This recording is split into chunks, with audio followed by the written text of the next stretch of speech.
ನಮಸ್ಕಾರ ಕರ್ನಾಟಕ, ನಮಸ್ಕಾರ ಕನ್ನಡಿಗ.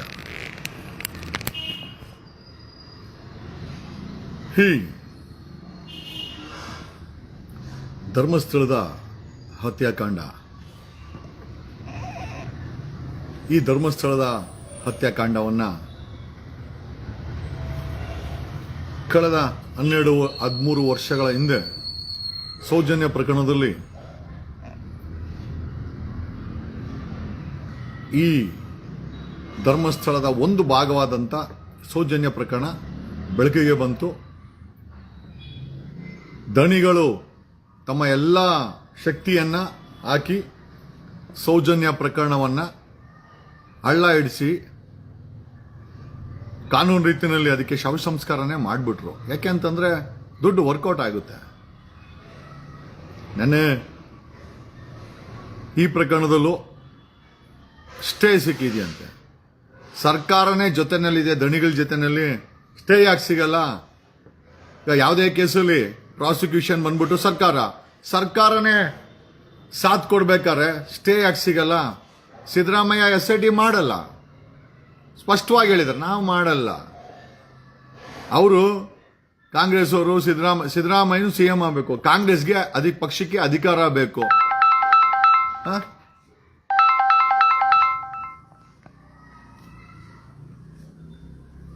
ಕಾಂಗ್ರೆಸ್ ಪಕ್ಷಕ್ಕೆ ಅಧಿಕಾರ ಬೇಕು, ಬೇರೆ ಏನೂ ಅಲ್ಲ. ಇದು ಕಾಂಗ್ರೆಸ್ ಪಕ್ಷಕ್ಕೆ ಅಧಿಕಾರ ಬೇಕು.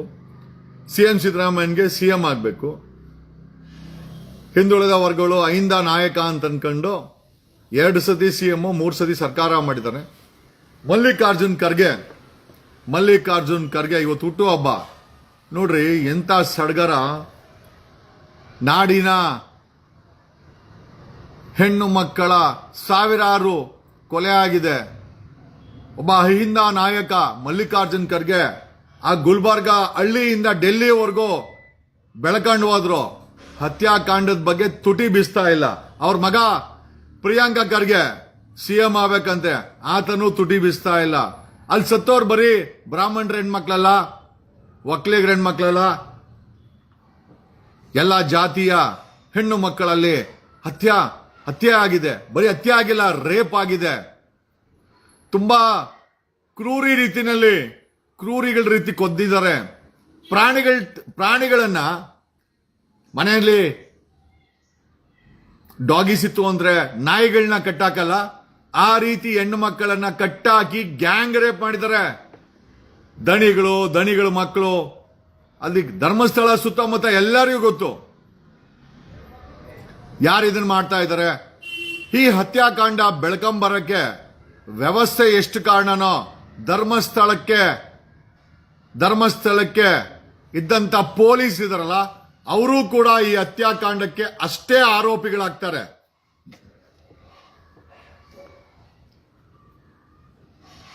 ಇಷ್ಟೆಲ್ಲ ಹತ್ಯೆ ಆಗಿದ್ರೆ ಧರ್ಮಸ್ಥಳದಲ್ಲಿ 1000ಕ್ಕೂ ಹೆಚ್ಚು ಹೆಣ ಊತಿದ್ದಾನೆ ಅಂತ ಆ ವ್ಯಕ್ತಿ ಹೇಳ್ತಾ ಇದ್ದಾನೆ. ನೆನ್ನೆ ಹಿರಿಯ ವಕೀಲರಾದಂತ ಧನಂಜಯ ಅವರು ಆಮೇಲೆ ಇನ್ನೊಂದು ವಿಚಾರ ನೋಡಿದ್ರ, ಮಾಧ್ಯಮಗಳು News 18 ಮಾತ್ರ ಓಡಿಸ್ತಾ ಇತ್ತು. ನಿನ್ನೆ ಬೆಳಗ್ಗೆ ಅಜಿತ್ ಹನ್ಮಕ್ಕನವರ ಡೀಟೇಲ್ಸ್ ಅನ್ನ ಫೇಸ್ಬುಕ್ ಅಲ್ಲಿ ಹಾಕಿದ ತಕ್ಷಣ ಸಾಯಂಕಾಲ ಹಿರಿಯ ವಕೀಲರಾದಂತ ಧನಂಜಯ ಅವ್ರನ್ನ ಕುಣಿಸ್ಕೊಂಡು ರೋಸ್ಟ್ ಮಾಡಕ್ಕೆ ಅಜಿತ್ ಹನ್ಮಕ್ಕನವ್ರು ಟ್ರೈ ಮಾಡ್ದ. ಹೆಂಗ್ ರೋಸ್ಟ್ ಮಾಡಿದರೆ senior supreme court lawyer Dhananjaya ಅವರು, ನಮ್ಮ ಸ್ನೇಹಿತರು, ಗೊತ್ತಿರೋರು ನನಗೆ. ಹೆಂಗೆ ರೋಸ್ಟ್ ಮಾಡಿದ್ರು ಅಂತಂದ್ರೆ ಏನೇನೋ ಮಾಡ್ತಾನೆ ದಿಕ್ಕು ತಪ್ಸಕ್ಕೆ. ಇವನೇ ಯಾರೋ ಅಜಿತ್ ಹನ್ಮಕ್ನವರೇ ಜಡ್ಜು, ಅಜಿತ್ ಹನ್ಮಕ್ನವರೇ ಪೊಲೀಸ್ ಇನ್ಸ್ಪೆಕ್ಟ್ರು. ಅಲ್ಲಿ ಧರ್ಮಸ್ಥಳದಲ್ಲಿ ನಡೆದಿರೋ ಹತ್ಯಾಕಾಂಡಕ್ಕೆ ಅಲ್ಲಿ ದೇವಸ್ಥಾನನೂ ಇದ್ರೆ ಕಾನೂನಿಗಿಂತ ದೊಡ್ಡದ? ಅಲ್ಲಿ ಕೊಲೆ ಆಗಿದೆ ಹೆಣ್ಮಕ್ಳದು. ಅಲ್ಲ, ಅಲ್ಲಿ ದೇವರ ನಂಬಿಕೆ ಇದೆ, ಇರ್ಲಿ ಬಿಡು. ಏನು ಇವಾಗ ದೇವರ ನಂಬಿಕೆ ನಾವು ಯಾರು ಮಾತಾಡ್ತಾರ, ದೇವಸ್ಥಾನ ಬಗ್ಗೆ ಮಾಡಲ್ಲ ಅಂದ್ರೆ ಈ ಕೊಲೆಗಾರಗಳಿಗೆ ನಿನ್ನೆ ಬೆಳಗ್ಗೆ ಅಜಿತ್ ಹನ್ಮಕ್ಕನವರ ಬಯೋಗ್ರಫಿ ಹಾಕಿದ್ದಕ್ಕೆ ಸಾಯಂಕಾಲ ಲೈವ್ ಹೊಡೆದವನೆ. ಯಾವ ಮಟ್ಟದ ಭಯ ಬಂದಿದೆ ಅವನಿಗೆ. ಆಮೇಲೆ ನಾನು ಎಲ್ಲ ಮಾಧ್ಯಮದವ್ರಿಗೂ ರಿಕ್ವೆಸ್ಟ್ ಮಾಡೋದೇನು ಅಂತಂದ್ರೆ, ಇನ್ನೂ ಒಂದು ವಾರ ಈ ಹತ್ಯಾಕಾಂಡದ ಏನು ಪ್ರಸಾರ ಮಾಡಕೋಬಿಡಿ. ಆಕ್ಟಿವ್ ಅನ್ಕೊಂಡು ನಿಮಗೆ ಎಷ್ಟು ಬೇಕೋ ಅಷ್ಟು ಬ್ರೀಫ್ ಕೇಸನ್ನ ಈಸ್ಕೊಳ್ಳಿ. ನಾನೇ ಹೇಳ್ತಾ ಇದ್ದೀನಿ ಈ ಮಿಂಡ್ರಿ ದಣಿಗಳ ಹತ್ರ ಸಾವಿರಾರು ಕೋಟಿ ಇದೆ. ನನಗ್ ಬಂದ ಮಾಹಿತಿ ಪ್ರಕಾರ ಬರೀ ವಿಧಾನಸೌಧಕ್ಕೇನೆ ಹೆಚ್ಚು ಕಮ್ಮಿ 25,000 ಕೋಟಿ 4-5 ದಿವಸದಿಂದ ತುಂಬಿಸೋರಂತೆ. ತರೋದು ಕೊಡೋದು ಯಾರು ಕೇಳಿದ್ರು, ನನಗೆ ಯಾರೋ ಹೇಳಿದ್ರು SP ಗೂ 100 ಕೋಟಿ ಕೊಟ್ಟವ್ರಂತೆ. ಸತ್ಯನೋ ಸುಳ್ಳೋ ಗೊತ್ತಿಲ್ಲ, ಎಲ್ಲ ಕ್ವಶನ್ ಮಾರ್ಕು. ನಮಗಿರುವಂತ ಇಂಟೆಲಿಜೆನ್ಸಿನಲ್ಲಿ ಒಂದು 25,000 ಕೋಟಿ ಹಣದ ಹೊಳೆಯನ್ನೇ ಹರಿಸಿದಾರಂತೆ. ಮಾಧ್ಯಮದವರು ನಿಮ್ಗೂ ಕೂಡ ಬೇಕಾಗತ್ತೆ, ಈಸ್ಕೊಳ್ಳಿ. ಒಂದು ವಾರ ಓಡ್ಸಕ್ ಹೋಗ್ಬೇಡಿ. ಇದನ್ನ ನಾವ್ಯಾರು ಬಿಡಲ್ಲ, ನಾವ್ಯಾರು ಮಲ್ಗೋದು ಇಲ್ಲ, ನಾವ್ಯಾರು ಬಿಡೋದು ಇಲ್ಲ, ಅದು ಬೇರೆ ವಿಚಾರ. ಇನ್ನ ಒಂದು ವಾರ ಮಾಧ್ಯಮದವರು ಈ ಧರ್ಮಸ್ಥಳ ಹತ್ಯಾಕಾಂಡನ ಓಡ್ಸಕ್ ಹೋಗ್ಬೇಡಿ. ಆಗ್ತೀವಿ ಅನ್ಕೊಂಡು ಅದೆಷ್ಟು ಬೇಕೋ ಬ್ರೀಫ್ ಕೇಸ್ ಇಕ್ಕಳಿ, ನಮ್ಗೇನು ಸಮಸ್ಯೆ ಇಲ್ಲ. ಅಟ್ಲೀಸ್ಟ್ ಒಂದು ವಾರ ಆದ್ಮೇಲೆ ನಿಮ್ದೆಲ್ಲ ಹೊಟ್ಟೆ ತುಂಬಿದ್ಮೇಲೆ ಪ್ರೆಷರ್ ಜಾಸ್ತಿ ಆಯ್ತು ಅಂತ ಹೊಡೀರಿ. ಆಗೇನಾಯ್ತು, ಸ್ವಾಮಿ ಕಾರ್ಯ ಸ್ವಕಾರ್ಯ ಎರಡೂ ಆಯ್ತಾ? ನಿಮ್ ಹೊಟ್ಟೆನೂ ತುಂಬ್ತು, ಅಟ್ ದ ಸೇಮ್ ಟೈಮ್ ಈ ಹೋರಾಟಕ್ಕೆ ನಮ್ಗೆಲ್ಲ ಹೆಲ್ಪ್ ಮಾಡ್ದಂಗ. ನೋಡಿ, ವಿ ಸಪೋರ್ಟ್ ಯು. ಆ 420 ಕಾಸನ್ನು ಈಸ್ಕೊಂಡ್ರೆ ನಮ್ಗೇನು ಸಮಸ್ಯೆ ಇಲ್ಲ. ಒಂದೇ ಒಂದು ರಿಕ್ವೆಸ್ಟ್, ಒಂದು ವಾರ ಪೋಸ್ಟ್ ಆನ್ ಮಾಡಿ. ಒಂದು ವಾರ ಆದ್ಮೇಲೆ ಆದ್ರೂ ಈ ಸ್ಟೋರಿನ ನೀವು ಹೊಡಿಲೇಬೇಕು. ಹೆಂಗ್ ಹೊಡೀರಿ ಅಂತಂದ್ರೆ 2 ಕಡೆ ಓಪನ್ ಆಗ್ಬಿಡ್ಬೇಕು ಅವ್ನಿಗೆ, ಹಂಗ್ ಹೊಡೀರಿ. ನಮ್ಗೆ ಈ ಬಿಸಿನ ತಣ್ಣಗ್ ಮಾಡಕ್ ಇಷ್ಟ ಇಲ್ಲ. Okay, and we all know ಈ ಹತ್ಯಾಕಾಂಡದ ಹಿಂದೆ ಎಷ್ಟು ದೊಡ್ಡ ಕುಟುಂಬ, ಸಾವಿರಾರು ಕೋಟಿ ಆಮದಾನಿ ಬರೋ ಅಂತ ಜಾಗನ ಮಾಡ್ಕೊಂಡು ಯಾವುದೋ ಧರ್ಮದ ಸಂಪ್ರದಾಯಸ್ಥರು ಹಿಂದೂ ಧರ್ಮದ ದೇವಸ್ಥಾನ ಮಾಡ್ಕೊಂಡು ಮಾಡ್ತಾ ಇರೋಂಥ ಕೆಲಸ ಏನಿದೆಯಲ್ಲ, ನೀವೆಲ್ಲ ಸಿದ್ದರಾಮಯ್ಯನ ಅಹಿಂದ ನಾಯಕ, ಎಲ್ಲೇ ಅಹಿಂದ ನಾಯಕ? ಸಾವಿರಾರು ಹೆಣ್ಮಕ್ಳು ಸತ್ತವ್ರೆ, ಯಾವ ಅಹಿಂದ ನಾಯಕನೂ ಇಲ್ಲ, ಎಲ್ಲ ಲಕ್ಷ್ಮೀ ನಾಯಕ. ಲಕ್ಷ್ಮಿ ಯಾವ ಕಡೆ ಬರ್ತಾರೆ ಆ ಕಡೆ ವಾಲ್ತಾರೆ. ನಾನು 25,000 ಕೋಟಿ ಅಂತ 15,000 ಕೋಟಿ ಅಂತ ಹಾಕರ್ರೆ ಪ್ರೂಫ್ ಕೊಡು. ಅಲ್ಲ ಗುರು, ಸರ್ಕಾರದಲ್ಲಿರೋ ಭ್ರಷ್ಟರು, ಮಾಮಾಗಳು, ಬ್ರೋಕರ್ಗಳು ಏನ್ ವಿಡಿಯೋ ಮಾಡ್ಬಿಟ್ಟು ನಮಗೆ ಕೊಟ್ಬಿಟ್ಟು ದುಡ್ಡಿಸ್ಕೊಂತಾರ? ಅವ್ರು ಕೆಲಸ ಮಾಡ್ತಾ ಇಲ್ಲ ಅಂತಂದ್ರೆ ಆಂಬ್ಯುಲೆನ್ಸ್ ಅಲ್ಲಿ ಪೇಮೆಂಟ್ ಹೋಗಿದೆ ಅಂತ ನೀವು ನಂಬಿ ಬಿಟ್ರೆ ಬಿಡಿ, ಅದು ನಿಮ್ಮ ಹಣೆ ಬರ, ನಾವೇನು ಹೇಳಕ್ಕಾಗಲ್ಲ. ಬಟ್ ಒಂದಂತೂ ನಿಜ, ಮಾಧ್ಯಮಗಳಿಗೂ ಕೂಡ ಸಾಕಷ್ಟು ಹಣವನ್ನ ದಣಿ ಕೊಟ್ಟಿದ್ದಾನೆ. ಆಮೇಲೆ ನಾನು ಮನೆ ಇದು ನೋಡ್ಕೊಲ್ಲ, ಕರ್ನಾಟಕ ಮಹಿಳಾ ಆಯೋಗದ ಬಗ್ಗೆ ಕೇಳಿದಕ್ಕೆ ಕರ್ನಾಟಕ ಮಹಿಳಾ ಆಯೋಗದವರು ಲೆಟರ್ನ ಹಾಕಿದ್ರು. ಈಗ ಬನ್ನಿ, ನಮ್ಮ ಕರ್ನಾಟಕ ಮಹಿಳಾ ಆಯೋಗದ ಮೇಡಮ್ ಅವರು ಒಂದು ವಿಡಿಯೋ ಮಾಡಾಕವ್ರೆ. ಅದ್ರ ಬಗ್ಗೆ ತಮ್ಮ ಹೇಳಿಕೆನ ನೀವೇ ಹೇಳ್ಬೇಕಾಗತ್ತೆ. I want your reaction on madams. ನಮ್ಮ ಕರ್ನಾಟಕ ಮಹಿಳಾ ಆಯೋಗದ ಅಧ್ಯಕ್ಷರು ಒಂದು ತಮ್ಮದೇ ಆದಂತ ವಿಡಿಯೋನ ಮಾಡಿ ಹಾಕಿದ್ದಾರೆ. ತಾವು ದಯಮಾಡಿ ಇದನ್ನ ನೋಡ್ಬಿಟ್ಟು ಕೇಳಿಸ್ಕೊಳ್ಳಿ. ಫಸ್ಟ್ ಮೇಡಮ್ ಏನ್ ಹೇಳ್ತಾರೆ ಅಂತ ಕೇಳಿಸ್ಕೊಳ್ಳಿ, ತದನಂತರ ನೀವು ಅದ್ರ ಬಗ್ಗೆ ರಿಯಾಕ್ಟ್ ಮಾಡಬಹುದು. ಓಕೆ, ಕೇಳಿಸ್ಕೊಳ್ಳಿ ಮೇಡಮ್ ಏನ್ ಹೇಳ್ತಾರೆ ಅಂತ. ಮೇಡಮ್ ಅವ್ರ ಬಗ್ಗೆ ಫುಲ್ ಗೌರವ ಇದೆ. ಫಸ್ಟ್ ಆಫ್ ಆಲ್ ಸೌಜನ್ಯನ ಒಂದು ಕೇಸು ನನಗ್ ಬರೋದಿಲ್ಲ. ಆಯ್ತಪ್ಪ, ನೀವು ನನ್ನಿಷ್ಟು ಕೇಳೋರು ಮಕ್ಕಳ ಆಯೋಗದ ಅಧ್ಯಕ್ಷರು ಯಾರು ಅಂತಾದ್ರು ಗೊತ್ತಾ ನಿಮಗೆ? ಆ ಮಗುವಿಂದು, ಆ ಸೌಜನ್ಯ ಮಗು, ಆ ಮಗುವಿಂದು ಬರೋದೇ ಮಕ್ಕಳ ಆಯೋಗಕ್ಕೆ. ಮೇಡಮ್, ಫಸ್ಟ್ ಆಫ್ ಆಲ್ ನಿಮ್ಗೊಂದು ಕ್ಲಾರಿಟಿ ಕೊಡ್ತೀವಿ. ಸೌಜನ್ಯ ಕೇಸು ನಡೆದು ಹೋದಂತ ಕತೆ, ಅದ್ರ ಬಗ್ಗೆ ನಮಗೂ ಕೂಡ ಕನಿಕರ ಇದೆ. ನಾವು ಸೌಜನ್ಯ ಕೇಸ್ ಬಗ್ಗೆ ಮಾತಾಡ್ತಾ ಇಲ್ಲ, ಯಾಕಂದ್ರೆ ಲೀಗಲ್ ಆಗಿ ಎಲ್ಲ ಮುಗಿದೋಗಿದೆ. ಅದು ನಾವು ಮಾತಾಡ್ತಾ ಇರೋದು ಧರ್ಮಸ್ಥಳದ ಭೀಮಾ ಕೊಟ್ಟರು ಅಂತ ಕಂಪ್ಲೇಂಟ್ ಅಲ್ಲಿ ಸಾವಿರಾರು ಹೆಣ್ಣು ಮಕ್ಕಳ ಕಿಡ್ನಾಪ್, ಅತ್ಯಾಚಾರ, ಕೊಲೆ, ಭೀಕರವಾದ ಕೊಲೆ ಮತ್ತೆ ಶವ ಸಂಸ್ಕಾರ, ಇದರ ಬಗ್ಗೆ ಒಂದು ಹೊಸ ಕಂಪ್ಲೇಂಟ್ ರಿಜಿಸ್ಟರ್ ಆಗಿದೆ. ಅದರ ಸಂಬಂಧ ನಿಮ್ಮನ್ನ ಪ್ರಶ್ನೆ ಮಾಡಿದ್ವಿ ಹೊರತು ನಾವು ಸೌಜನ್ಯ ಕೇಸನ್ನ ನಿಮಗ್ ಬರಲ್ಲ ಅಂತನೂ ಗೊತ್ತು, ಅದಕ್ಕೆ ನೀವು ಜವಾಬ್ದಾರಿ ಅಲ್ಲ. ನಾವು ಕೇಳ್ತಾ ಇರೋದು ಧರ್ಮಸ್ಥಳದ 1000ಕ್ಕೂ ಹೆಚ್ಚು ಹೆಣ್ಣು ಮಕ್ಕಳ, ಬ್ರಾಹ್ಮಣರು ಎಲ್ಲ ಮೆಜಾರಿಟಿ ಹೆಣ್ಮಕ್ಳೇ ಅಲ್ಲಿ ಕಿಡ್ನಾಪ್ ಆಗಿ, ಅತ್ಯಾಚಾರ ಆಗಿ. ನೋಡಿ ಮೇಡಮ್ ಅವರು ಯಾವ ರೀತಿ ಸ್ಟೇಟ್ಮೆಂಟ್ ತಿರುಗಿಸ್ತಾರೆ. ಅಲ್ಲ ರೀ, ಇಡೀ ಪ್ರಪಂಚ ಗೊತ್ತು ಧರ್ಮಸ್ಥಳದಲ್ಲಿ 1000ಕ್ಕೂ ಹೆಚ್ಚು ಹೆಣ್ಣು ಮಕ್ಕಳ ಹತ್ಯಾಕಾಂಡ ಆಗಿದೆ ಅಂತ. ಈ ಮೇಡಮ್ ಅವರು ಸೌಜನ್ಯ ಕೇಸ್ ಎತ್ಕೊಂಡು ನನಗ್ ಬರಲ್ಲ ಅಂತಾರೆ. ಅಲ್ಲಿ ನೋಡ್ರಿ, ನಾವು ದಡ್ರ ಅಥವಾ ಮೇಡಮ್ ಏನಾದ್ರು ತಪ್ಪಾಗಿ ತಿಳ್ಕೊಂಡವ್ರ? ಆಮೇಲೆ ಕೇಳಿಸ್ಕೊಳ್ಳಿ, ಪೂರ್ತಿ ಒಂಚೂರು ಕೇಳಿಸ್ಕೊಳ್ಳಿ ಮೇಡಮ್ದು. ಫಸ್ಟ್ ಆಫ್ ಆಲ್ ಸೌಜನ್ಯನ ಒಂದು ಕೇಸು ನನಗ್ ಬರೋದಿಲ್ಲ. ಆಯ್ತಪ್ಪ, ನೀವು ನನ್ನಿಷ್ಟು ಕೇಳೋರು ಮಕ್ಕಳ ಆಯೋಗದ ಅಧ್ಯಕ್ಷರು ಯಾರು ಅಂತಾದ್ರೂ ಗೊತ್ತಾ ನಿಮಗೆ? ಮೇಡಮ್ ಖಂಡಿತ ಗೊತ್ತಿಲ್ಲ.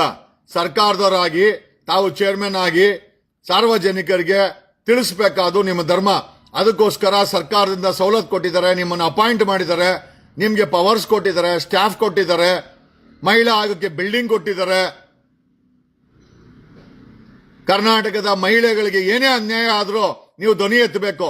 1000ಕ್ಕೂ ಭೀಮನ ಕಂಪ್ಲೇಂಟ್ ಅಲ್ಲಿ 1000ಕ್ಕೂ ಹೆಚ್ಚು ಹೆಣ್ಣು ಮಗಳ ಕಿಡ್ನಾಪ್, ಅತ್ಯಾಚಾರ, ಕೊಲೆ ಆಗಿ ಮಣ್ಣು ಮಾಡಿದ್ರಂತೆ. ಈ ಕೇಸು ನಿಮಗೆ ಬರುತ್ತಾ? ಇಲ್ಲ ಅಂದ್ರೆ ಮಹಿಳೆಯರ ಕೇಸೇ ಬರಿಲ್ಲ ಅಂದ್ಮೇಲೆ ಮತ್ತೆ ಕರ್ನಾಟಕ ಮಹಿಳಾ ಆಯೋಗ ಯಾಕೆ ಬೇಕು? ಆ ಮಗುವಿಂದು, ಆ ಸೌಜನ್ಯ ಮಗುವಿಂದು ಬರೋದೇ ಮಕ್ಕಳ ಆಯೋಗಕ್ಕೆ. ಸುಮ್ನೆ ನಾಗಲಕ್ಷ್ಮಿ ಹೆಸರು ಹೇಳಿದ್ರೆ ನಿಮ್ಗೆ ವ್ಯೂಸ್ ಬರುತ್ತೆ ಅಂತ ಸಿಕ್ಕಾಪಟ್ಟೆ ಏನ್ ಬೇಕಾದ್ರೂ ಮಾತಾಡಿ. ಮೇಡಮ್ ಹೇಳ್ತಾ ಇದಾರೆ, ಮೇಡಮ್ ಅವ್ರ ಹೆಸರು ಹೇಳಿದ್ರೆ ಸಿಕ್ಕಾಪಟ್ಟೆ ವ್ಯೂಸ್ ಬರ್ತದಂತೆ. ಖಂಡಿತ ಮೇಡಮ್, ಆ ಹೆಣ್ಣು ಮಕ್ಕಳು ಸತ್ತಿದಾರಲ್ಲ, ಹೆಣ್ಮಕ್ಳು, ಸಾವಿರಾರು ಹೆಣ್ಮಕ್ಳು, ಅವರ ಫೀಲಿಂಗ್ಸ್ ಬಗ್ಗೆ ನಾವು ಎಷ್ಟೇ ಮಾಡ್ಕೊಂಡು ವಿಡಿಯೋ ಮಾಡಿದರೆ ಹೊರತು ಖಂಡಿತ ನಿಮ್ಮನ್ನ ಹೆಸರೆತ್ತಿದ್ರೆ ವ್ಯೂಸ್ ಬರಂಗಿದ್ರೆ ಮೇಡಮ್, ಒಂದೊಂದು ವಿಡಿಯೋ ನಮ್ದು 1 ಕೋಟಿ 2 ಕೋಟಿ ಓಡ್ತಾ ಐತೆ. ಅದ್ರಲ್ಲಿ ಯಾವ್ದ್ರಲ್ಲೂ ನೀವಿಲ್ಲ, ಆದ್ರೂ ಕೋಟಿ ಓಡ್ತಾ ಐತೆ. ನೀವ್ಯಾಕೆ ಮೇಡಮ್ ನಮ್ಮ ವ್ಯೂಸ್ ಅಥವಾ ಜನರ ಫೀಲಿಂಗ್ಗೆ ನಿಮ್ಮ ಇಮೇಜ್ ಈ ತರ ಮಾಡ್ಕೊಂತೀರಾ? ಆ ಮುಗ್ಧ ಮಕ್ಕಳು ನನ್ನ ಬಗ್ಗೆ ನನ್ನ ಬೇಡ, ಒಂದು ತಾಯಿ ಬಗ್ಗೆನೂ ಆತರ ಸೌಜನ್ಯನ್ಗಾದಂಗೆ ಆಗ್ಲಿ ಅಂತ ಕಮೆಂಟ್ ಮಾಡೋ ರೀತಿಯಲ್ಲಿ ನೀವು ಪ್ರವೋಕ್ ಮಾಡ್ತಾ ಇದ್ದೀರಲ್ಲ, ನೀವು ಎಷ್ಟು? ಮೇಡಮ್, ನಾವ್ ಯಾರು ಪ್ರವೋಕ್ ಮಾಡ್ತಾ ಇಲ್ಲ. ತಾವು ಅರ್ಥ ಮಾಡ್ಕೊಳ್ಬೇಕು. ನಾವ್ಯಾರು ನಿಮ್ ಮನೆ ಮುಂದೆ ಬಂದು ನಿಂತ್ಕೊಂಡು ಪ್ರೊಟೆಸ್ಟ್ ಮಾಡಿ ಕರ್ನಾಟಕ ಮಹಿಳಾ ಆಯೋಗಕ್ಕೆ ಅಧ್ಯಕ್ಷರಾಗಿ ಅಂತ ನಾವ್ಯಾರು ಬೇಡ್ಕೊಂಡಿಲ್ಲ. ತಾವಾಗೆ ಸರ್ಕಾರ ಅಪಾಯಿಂಟ್ ಮಾಡಿದೆ, ತಾವಾಗೆ ಆ ಕುರ್ಚಿಯನ್ನ ಬರ್ಸಿದ್ದೀರಾ. ನಿಮ್ಮ ಸಂವಿಧಾನಿಕ ಜವಾಬ್ದಾರಿಯನ್ನ ತಾವು ನಿರ್ವಹಿಸಕ್ಕೆ ಪ್ರಶ್ನೆ ಮಾಡೋ ತಪ್ಪು ಅನ್ನೋದಾದ್ರೆ ಹಾಗಾದ್ರೆ ನೀವು ಪ್ರಶಾಂತಿತರ, ನಿಮ್ಮನ್ನ ನಾವ್ಯಾರು ಕೇಳಂಗೆ ಇಲ್ವಾ? ಹಾಗಾದ್ರೆ ನಾವೇನು ಕೇಳಬಾರ್ದು, ನಾವೇನು ಎಕ್ಸ್ಪೆಕ್ಟೇಷನ್ ಮಾಡಬಾರ್ದು ಅಂತಂದ್ರೆ ಮತ್ತೆ ಮಹಿಳಾ ಆಯೋಗ ಏನಕ್ಕೆ ಬೇಕು? ನಿಮಗ್ ನಿಜವಾಗ್ಲೂ ನ್ಯಾಯ ಕೊಡಿಸ್ಬೇಕು ಅಂತಿದ್ರೆ ಎವಿಡೆನ್ಸಸ್ ನ, ಸಾಕ್ಷಿಗಳನ್ನೆಲ್ಲ ಕೂಡಿಸ್ಕೊಂಡು ನ್ಯಾಯಾಲಯದಲ್ಲಿ ನ್ಯಾಯ ಕೊಡಿಸ್ಕೊಂಡ್ ಬನ್ನಿ. ಮೇಡಮ್, ಈಗ ನಾವೇ ನ್ಯಾಯ ಕೊಡಿಸ್ಕೊಂಡು ನಾವೇ ನ್ಯಾಯಾಲಯಕ್ಕೆ ಹೋಗಂಗಿದ್ರೆ ಮೇಡಮ್ ಕರ್ನಾಟಕದಲ್ಲಿ ಮಹಿಳಾ ಆಯೋಗ ಏನಕ್ಕೆ ಬೇಕು? ನಿಮ್ ಜೊತೆ ನಾನೇನು ಇಡೀ ಕರ್ನಾಟಕ ಜನ ನಿಂತ್ಕೊಳ್ಳುತ್ತೆ. ಮೇಡಮ್, ಜನ ನಿಂತೇ ನಿಲ್ತಾರೆ. ಜನರಿಗೆ ಈ ನೋವಿನ ಬಗ್ಗೆ ಅರಿವಿದೆ. As a Karnataka state women's commission ತಾವು ತಮ್ಮ ಕರ್ತವ್ಯನ ಮಾಡಿದ್ರೆ ಸಾಕು ಮೇಡಮ್. ಆಮೇಲೆ ನಾವ್ ಯಾರೋ ನಿಮ್ಮ ಏನೋ ವಿಡಿಯೋನ ಹಾಕೊಂಡು ರೀಲ್ಸು ಮಾಡಲ್ಲ, ನಮ್ಗೆ ವ್ಯೂಸು ಬೇಡ ಮೇಡಮ್. ನೀವ್ ಇಲ್ದಿರೇನೆ ಕೋಟ್ಯಾಂತರ ಜನ ಈ ವಿಡಿಯೋಗಳನ್ನ ನೋಡ್ತಾ ಇದ್ದಾರೆ. ನೀವಿದ್ರೇನೆ ಮೋಸ್ಟ್ಲಿ ನೀವ್ ಹಾಕರೆ ಇನ್ನ ಕಡಿಮೆ ಅಂತ ಹೇಳ್ಬಿಡ್ತು. ನಿಮ್ಮಿಂದ ನಮ್ಗೇನು ವ್ಯೂಸ್ ಸಿಗಲ್ಲ, ನಾನೇ ಅಲ್ಲ ಯಾರಿಗೂ ಸಿಗಲ್ಲ ಬಿಡಿ. ನಾನು ನಿಂತ್ಕೊಳ್ತೀನಿ ನಿಮ್ ಜೊತೆ. ಅದು ಬಿಟ್ಟು ಸುಮ್ನೆ ವಿಡಿಯೋಗಳು ಮಾಡೋದು ಏನ್ ಬರುತ್ತೆ ನಿಮ್ಗೆ? ಮೇಡಮ್, ಕನಿಷ್ಠ ನಾವು ಪ್ರಶ್ನೆ ಮಾಡಿದ್ದಕ್ಕೆ ನೀವು ರಿಯಾಕ್ಷನ್ ಕೊಡ್ತಾ ಇದ್ದೀರಾ. SIT ಮಾಡಿ ಅಂತ ಲೆಟರ್ ಬರ್ದಿದ್ದೀರಾ. ಬಿಡಿ, ನೀವು ಲೆಟರ್ ಬರೆದ ಮೇಲೆ ಇಡೀ ಸರ್ಕಾರನೇ ಈ ಕೇಸ್ಗೆ ಮಣ್ಣಾಕಿದ್ದಾರೆ.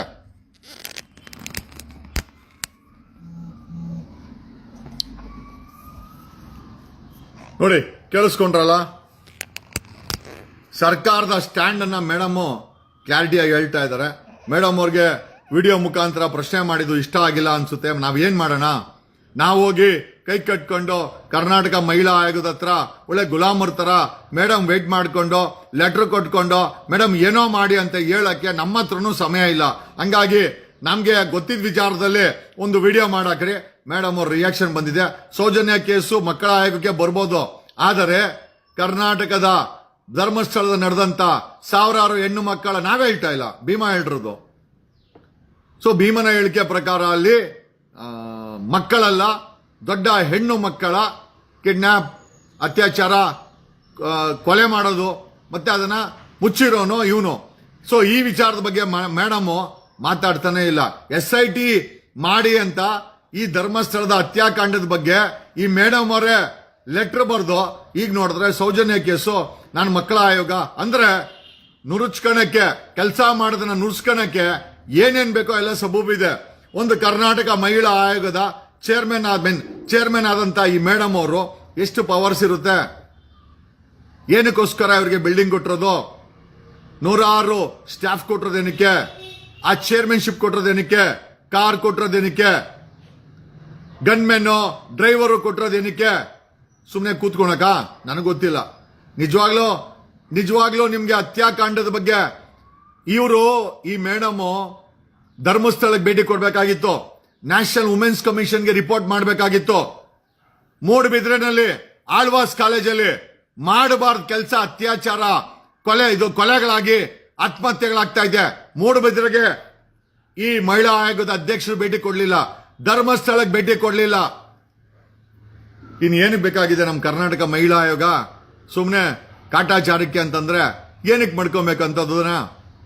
ಇನ್ನು ನಮ್ಮ ಕರ್ನಾಟಕದಲ್ಲಿ ನಡೆದಂತ ಈ ಹತ್ಯಾಕಾಂಡದ ಬಗ್ಗೆ ಮಹಿಳಾ ಆಯೋಗ ಭೇಟಿ ಕೊಡಲ್ಲ, ಒತ್ತಡ ಹಾಕಲ್ಲ, ಕರೆಸ್ಪಾಂಡೆನ್ಸ್ ಮಾಡಲ್ಲ. ಯಾರಾದ್ರೂ ಅವ್ರನ್ನ ಪ್ರಶ್ನೆ ಮಾಡಿದ್ರೆ ಅದಕ್ಕೆ ಬೇಜಾರು ಮಾಡಿಕೊಂಡು ಈ ರೀತಿ ವಿಡಿಯೋ ಮಾಡಾಕ್ತಾರೆ ಅಂತಂದ್ರೆ ಎಂತೆಂತ ವ್ಯಕ್ತಿಗಳನ್ನ ನಾವು ಎಂತೆಂತ ಸೀಟಲ್ಲಿ ಅಲಂಕಾರ ಮಾಡಿದ್ದೀವಿ, ನಾವೇ ಪ್ರಶ್ನೆ ಮಾಡ್ಕೊಳ್ಬೇಕು. ಜೊತೆನಲ್ಲಿ ಆ ಮೂಡಬಿದ್ರೆಯ ಆಳ್ವಾ ಕಾಲೇಜಲ್ಲಿ 10 ಹೆಣ್ಮಕ್ಳು ಸೂಸೈಡ್ ಮಾಡ್ಕೊಂತ ಇದೆ. ಮೊನ್ನೆ ಒಂದು ಹೆಣ್ಮಕ್ಳು ಲೆಕ್ಚರರ್ಸೇ ಏನೋ ಪ್ರವೋಕ್ ಮಾಡಿ, ವಿಡಿಯೋ ಮಾಡಿ, ಬ್ಲಾಕ್ ಮೇಲ್ ಮಾಡಿ ಗ್ಯಾಂಗ್ ರೇಪ್ ಆಗಿದೆ. ಇಷ್ಟೆಲ್ಲ ವಿಚಾರ ಇದ್ರು. ಮೂಡಬಿದ್ರೆ ಕಾಲೇಜ್ಗೆ ಮೇಡಮ್ ಅವರು ವಿಸಿಟ್ ಮಾಡಬೇಕಾಗಿತ್ತು. Should have gone. ಆಮೇಲೆ ಆ ಮೊನ್ನೆ ಅರೆಸ್ಟ್ ಆದ್ರಲ್ಲ ಆ ಮೂಡಬಿದ್ರೆ ಕಾಲೇಜವರು, ಮೊದಲು ಇವ್ರ ಬಳಿನೇ ಹೋಗಿದ್ದು. ಈ ಮೇಡಮ್ ಅದನ್ನ ಮಾಧ್ಯಮಕ್ಕೂ ಹೇಳಿಲ್ಲ. ಇವರು ಮೂಡಬಿದ್ರೆ ಕಾಲೇಜು ವಿಸಿಟ್ ಮಾಡಿಲ್ಲ. ಅಂದ್ರೆ ಕಂಡೋರ್ ಮಕ್ಕಳು ಹೆಂಗನ ಆಳ ಹೋಗ್ಕಣ್ಲಿ, ಸರ್ಕಾರನು ಕೇರ್ ಮಾಡಲ್ಲ, ಏನೂ ಮಾಡಲ್ಲ. ಏನೇ ಸ್ನೇಹಿತರೆ, ಎಲ್ಲ ವಿಚಾರ ತಿಳಿಸುತ್ತಾ ನನಗೇನಿಲ್ಲ, ನಾನು ತಪ್ಪು ಮಾಡ್ತಾ ಇಲ್ಲ ಅಂತ ನನ್ನ ನಂಬಿಕೆ ಇದೆ. ನಾನು ಸಾರ್ವಜನಿಕ ಹಿತಾಸಕ್ತಿಲಿ ಧ್ವನಿ ಮಾಡ್ತೀನಿ ಅಂತ ಆ ನಂಬಿಕೆ ಇದೆ. ಹಾಗಾಗಿನೇ ನಾನು ಈ ವಿಡಿಯೋನ ಮಾಡಿದ್ದೀನಿ. Thanks a lot. Love you all. See you. Bye. Thank you.